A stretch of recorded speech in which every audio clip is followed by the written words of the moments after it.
Sahabat tani Rudian, mungkin yang sudah pernah lihat beberapa bulan yang lalu, Rudian update pohon pisang tanduk di sini yang pertama Rudian tanam sampai usia remaja dan sampai sekarang mengeluarkan buah ya, sahabat tani. Ya, hampir rata-rata mengeluarkan buah secara serentak karena pohon pisang itu biasa yang berbuah ya.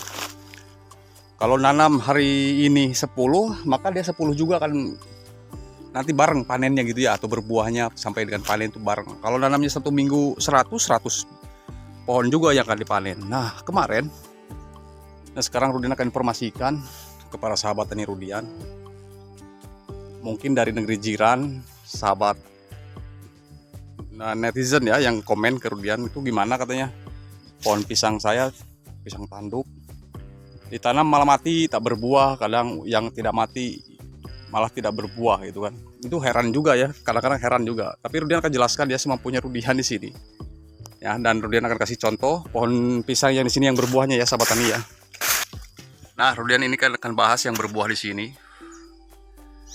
Ini pisang tanduk 1, 2, 3, 4 atau 4 sisir. Biasa pisang tanduk itu paling hebat 3 sisir, 2 sisir rata-rata ya. Kadang-kadang ada 1 sisir juga malah. Ya, Rudian akan bahas yang berbuah saja. Dan ini pohonnya dan ini anakannya tuh. Anakannya. Dan dari anakannya ini juga nanti sama. Kalau dia indukannya udah ditebang, terus dia akan mengeluarkan buah dengan yang sama.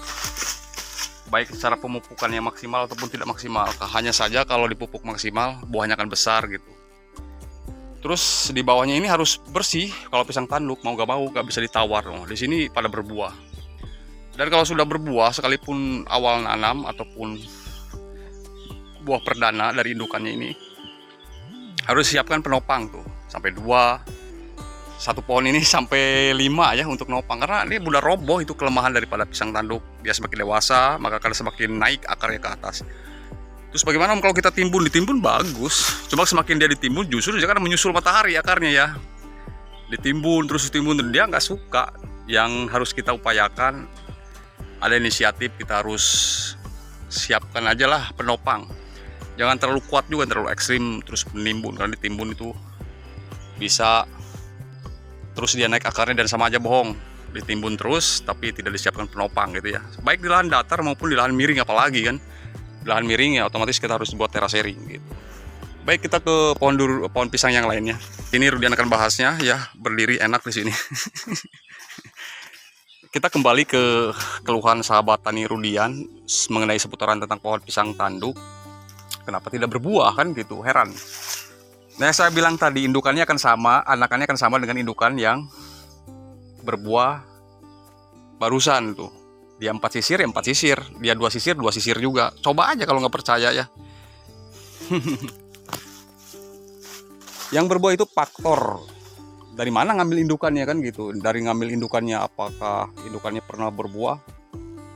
Seumpamanya tidak berbuah, otomatis anakannya juga genetik ya akan serupa, saya rasa seperti itu. Terus bagaimana indukannya berbuah tapi anakannya nggak berbuah? Bisa jadi kena penyakit ya. Faktor fisiologis, cuaca alam dan lingkungan ya, mungkin tanah yang terlalu lembab, terus drainase kurang bagus di saat musim hujan, dan keburu diserang layu jamur fusarium. Dulu pisang tanduk tuh sangat tahan terhadap serangan hama, tapi sekarang ini kurang-kurangnya ada juga sebagian karena saking terpapar gitu, karena saking nanam pohon pisang Ambon tuh yang mudah terpapar, pisang raja gitu kan. Itu penyakit itu menular karena lingkungan kan, sahabat tani, menular ke pohon pisang yang lainnya. Makanya jika ada pohon pisang yang lain kena terpapar penyakit layu jamur fusarium, lakukanlah eradikasi secepatnya.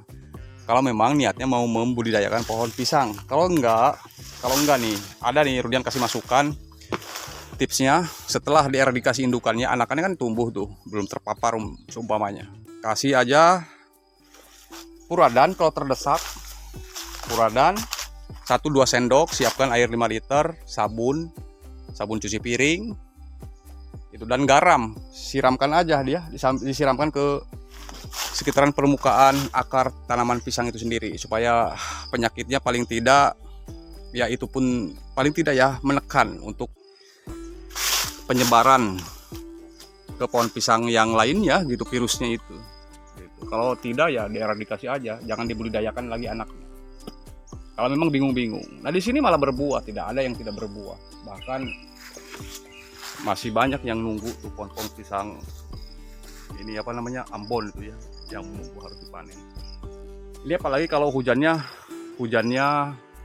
teratur ataupun selalu ada. Di sini jarang-jarang sekarang hujannya musim kemarau. Buah pisangnya akan padat dan berisi, biasanya seperti itu.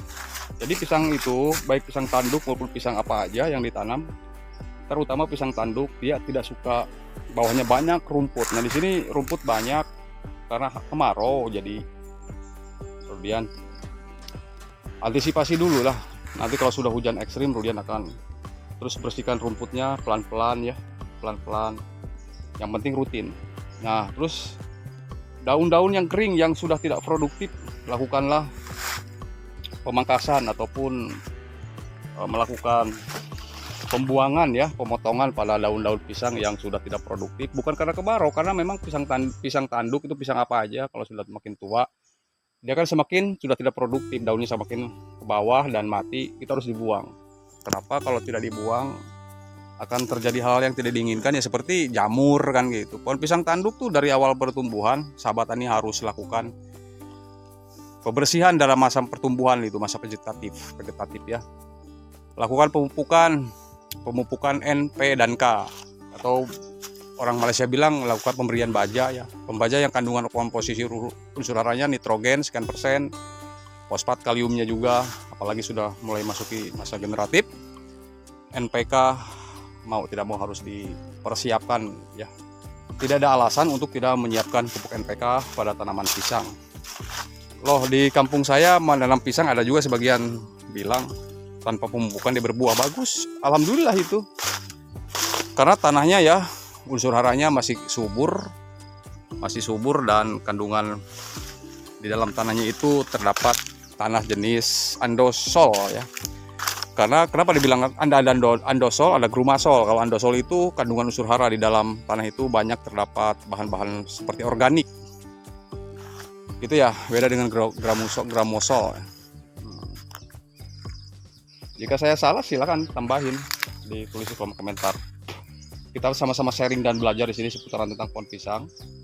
Dan mohon maaf jika Rudian banyak bicara, karena harus Rudian jelaskan sedetail mungkin, karena orang bertanya kan mungkin kan gak Rudian balas, gak Rudian jawab, dan Rudian jawab sekaligus dengan video. Ya nggak semerta-merta Rudian buat konten semata hanya untuk mencari cuan, demi Allah enggak. Karena saya Rudian di sini adalah selaku petani dan Rudian harus mempertanggungjawabkan pertumbuhan tanaman Rudian sampai tanaman itu mengeluarkan buah yang Rudian harapkan ya. Oke lah, tetap terus semangat merawat pohon pisang masa pertumbuhan dan cari indukannya yang jelas, indukannya yang berbuah. Jangan cari indukannya yang tidak berbuah terus anaknya kita budidayakan, nggak boleh ya. Faktor genetik itu menentukan akan hasil nilai produktivitas dan kualitas sebuah tanaman pisang, yaitu terdapat daripada indukannya dulu. Kalau indukannya nilai produktivitasnya, kualitasnya bagus, selalu berbuah, tidak kena penyakit, sehat, dan itu wajib anaknya kita budidayakan di lahan kebun kita yang khususnya mau membudidayakan, niatnya membudidayakan pohon pisang. Terima kasih, semoga ini bermanfaat, kurang lebihnya mohon dimaafkan. Jadi kembali lagi di video Rudian berikutnya seputaran tentang pohon pisang, durian, cengkeh, alpukat, dan lain-lain. Nanti Rudian akan terus bahas semampunya Rudian. Demi Allah, Rudian di sini tidak pintar masalah pertanian, dan Rudian hanya di sinilah terus belajar juga ya, tanti belajar dan sekaligus melakukan praktek menanam dan sampai memanen. Begitu sahabat tani. Dan alhamdulillah hampir sampai sekarang ini menanam pohon pisang tidak ada yang kena penyakit dan tidak ada yang tidak pernah berbuah. Oke, terima kasih sahabat tani Rudian, semoga bermanfaat, kurang lebihnya mau dimaafkan.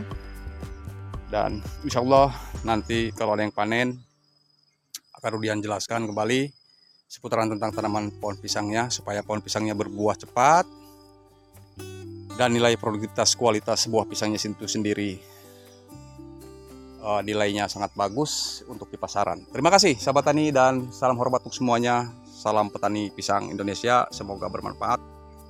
Kurang lebihnya mohon dimaafkan. Semoga sukses semuanya. Akhir kata, assalamualaikum warahmatullahi wabarakatuh.